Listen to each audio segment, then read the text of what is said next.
Machiavellian dynamics in Middle Eastern geopolitics, Iran, Israel, and the strategic illusion. In the intricate web of Middle Eastern geopolitics, appearances are often deceiving, and alliances are shaped by covert calculations rather than public declarations. Applying a Machiavellian or Byzantine lens to analyze the apparent conflict between Iran and Israel reveals a deeper, more complex interplay of power, deception, and strategic manipulation. While Iran publicly portrays itself as the region's bad boy in staunch opposition to Israel, the reality is far more nuanced.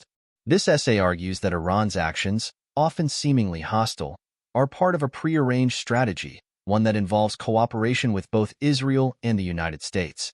Russia, too, plays its part in this grand geopolitical theater, all while many analysts remain distracted by surface-level events such as missile strikes and bombings. The facade of conflict, Iran and Israel's coordinated theater. At first glance, Iran's rhetoric and its support for groups like Hezbollah and Hamas suggest an unwavering enmity towards Israel. However, a Machiavellian approach teaches us to question what is merely surface level. Machiavelli often emphasized the necessity of creating illusions to conceal one's true intentions, as seen in his maxim, "Everyone sees what you appear to be, few experience what you really are." Applying this principle to the region, Iran's public posturing as Israel's adversary is part of a deliberate strategy to maintain credibility among its proxies and allies, while subtly working in alignment with Israel.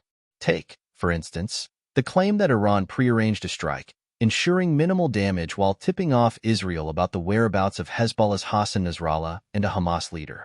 This act, couched in betrayal, allowed Israel to neutralize key figures while giving Iran the appearance of aggression without direct confrontation.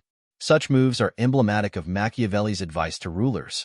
When open aggression cannot serve one's purpose, deception and manipulation become critical tools. Iran's willingness to sacrifice its proxy's leadership for greater geopolitical positioning signals a deeper collaboration with Israel and, by extension, the United States. For both countries, this arrangement serves mutual interests. Israel's security is safeguarded through calculated intelligence exchanges, while Iran maintains its regional relevance, preserving its influence over Hezbollah and Hamas without risking open war. The role of Russia and the United States, hidden partners in strategy. Another layer of this Machiavellian strategy is the covert collaboration between Russia and the United States in shaping Middle Eastern power dynamics.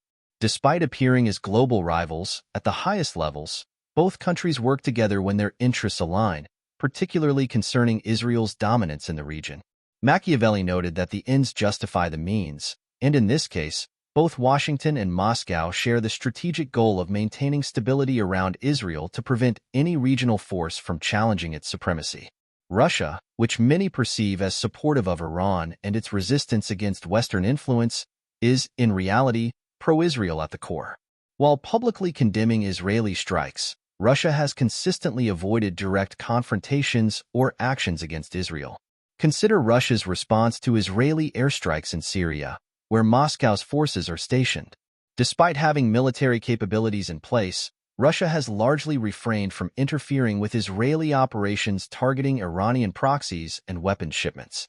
This restraint suggests a tacit understanding between Russia and Israel, coordinated at higher strategic levels. The United States, too, plays a dual role.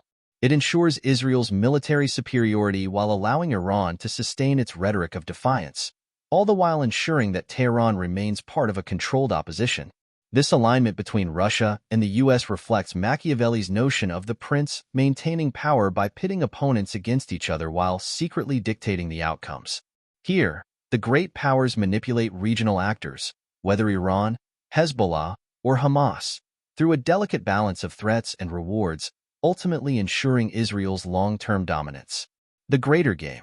Herzl's vision in the Machiavellian endgame. The endgame, as envisioned by Theodor Herzl in his concept of Greater Israel, aligns perfectly with the region's unfolding dynamics. Israel's strategic aim is to consolidate its control over the broader Middle East, either directly or through the neutralization of regional powers. Herzl's vision speaks to an Israel that extends its influence far beyond its current borders, and the steps taken by the Israeli leadership, often masked by regional conflicts, are paving the way for this outcome. As Machiavelli advised, sometimes the best way to gain power is not through outright conquest, but through manipulation of existing divisions and weaknesses within one's enemies. By continuing to foster the illusion of conflict with Iran, Israel is able to justify its military actions in Gaza, Lebanon, and beyond, all while consolidating its hold over strategic territories. Meanwhile, Iran's restraint in directly responding to these actions is not a sign of weakness, but rather part of a calculated agreement. It keeps the region in a state of controlled tension, one that allows both Iran and Israel to play their respective roles while avoiding direct confrontation. Ultimately, this Machiavellian strategy, one of deception, hidden alliances, and controlled conflicts, is pushing the region closer to the realization of greater Israel, with Iran serving as an unwitting accomplice. Turkey, the outsider who knows the game. One significant player who understands this Machiavellian game better than most is Turkey. Turkey's historical and geopolitical expertise gives it a unique perspective on Iran's real intentions. As a regional power that has long been wary of both Iran and Israel, Turkey recognizes the covert cooperation between these two supposed enemies. Turkey, unlike many in the region, is not distracted by Iran's anti-Israel rhetoric. Instead, Ankara focuses on broader regional strategies, especially as Iran attempts to emulate Turkey's approach to power projection. However, the Turks have a long-standing familiarity with Iranian tactics, and their deeper understanding allows them to counterbalance Tehran's influence when necessary, further complicating the region's geopolitical chessboard. Conclusion: a Machiavellian plot, a Byzantine outcome. In the grand game of Middle Eastern politics, nothing is as it seems. Iran's image as the perennial enemy of Israel is a carefully constructed façade, one that serves both Tehran and Tel Aviv. Meanwhile, Russia and the United States play their parts in supporting Israel's dominance, ensuring that the region's power dynamics remain favorable to Israeli expansion as outlined by Theodor Herzl. Analysts who focus solely on the overt military actions, such as missile exchanges, are missing the deeper, Machiavellian strategy at play. This Byzantine web of alliances, deceptions, and hidden agreements reveals that what appears to be conflict is, in reality, cooperation, all in service of a larger endgame: Israel's eventual control over the Middle East. In this world of shadow games, only those who understand the hidden currents can grasp the true nature of power.